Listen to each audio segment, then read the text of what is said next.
తిరుమల ప్రసాదాల్లో కల్తీ నెయ్యి వ్యవహారం దేశవ్యాప్తంగా కలకలం రేపుతోంది. గత వైసీపీ ప్రభుత్వ హయాంలో టెండర్ దక్కించుకున్న కంపెనీ సరఫరా చేసిన నెయ్యి వల్ల మహాపచారం జరిగిందని ఎన్డీఏ కూటమి ప్రభుత్వం చెబుతోంది. అలాంటిదేమీ లేదని, కల్తీ నెయ్యి వాడలేదంటూ వైసీపీ సమర్థించుకుంటోంది. ఇలాంటి పరిస్థితుల్లో మాజీ సీఎం వైఎస్ జగన్మోహన్ రెడ్డి తిరుమల పర్యటనకు సిద్ధమవుతున్నారు. ప్రభుత్వంతో తాడో పేడో తేల్చుకునేందుకు సిద్ధమవుతున్నారు. తిరుమల పవిత్రతను నాటి వైసీపీ ప్రభుత్వం దెబ్బతీసిందని టీడీపీ సహా పార్టీలన్నీ విమర్శిస్తున్నాయి. ఈ వ్యవహారంపై హిందువులు, హిందూ సంఘాలు తీవ్ర ఆగ్రహాన్ని వ్యక్తం చేస్తున్నాయి. మరోవైపు తిరుమల ప్రతిష్టను, పవిత్రతను అసత్య ప్రచారంతో ఎన్డీఏ కూటమి ప్రభుత్వం దిగజారుస్తోందంటూ వైసీపీ విమర్శిస్తోంది. 28న వైసీపీ అధినేత జగన్ తిరుమల పర్యటనకు సిద్ధమవుతున్నారు. తిరుమలేశులతోనే తనపై వచ్చిన ఆరోపణలు తేల్చుకోవాలనే ఉద్దేశంతో ఆయన ఉన్నట్టు తెలుస్తోంది.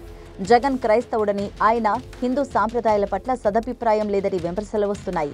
ముఖ్యంగా ఈ విషయంలో జగన్ అభిప్రాయం ఏంటో చెప్పాలంటూ టీడీపీ డిమాండ్ చేస్తోంది. ఒకవేళ తిరుమలకు జగన్ వెళితే ఖచ్చితంగా డిక్లరేషన్ ఇచ్చి వెళ్లాలంటూ సూచిస్తోంది. తిరుమల లడ్డు వ్యవహారం తీవ్ర దుమారం రేగుతున్న వేళ జగన్ అక్కడికి వెళ్లాలని నిర్ణయించుకోవడం సంచలనం కలిగిస్తోంది. జగన్ అధికారంలో ఉన్నప్పుడు ఏనాడు ఆయన డిక్లరేషన్ ఇవ్వలేదన్నారు. సాధారణంగా బ్రహ్మోత్సవాల సమయంలో కుటుంబ సమేతంగా పట్టు వస్త్రాలు సమర్పించడం ఆనవాయితీ. కానీ ఇలాంటప్పుడు కూడా జగన్ ఒంటరిగానే సమర్పించేవారు. కానీ ఇప్పుడు ఆయన క్రైస్తవుడు కాబట్టి డిక్లరేషన్ ఇవ్వాల్సిందేనంటూ టీడీపీ డిమాండ్ చేస్తోంది. మరి ఆ రోజు ఏం జరుగుతుంది అనేది వేచి చూడాలి.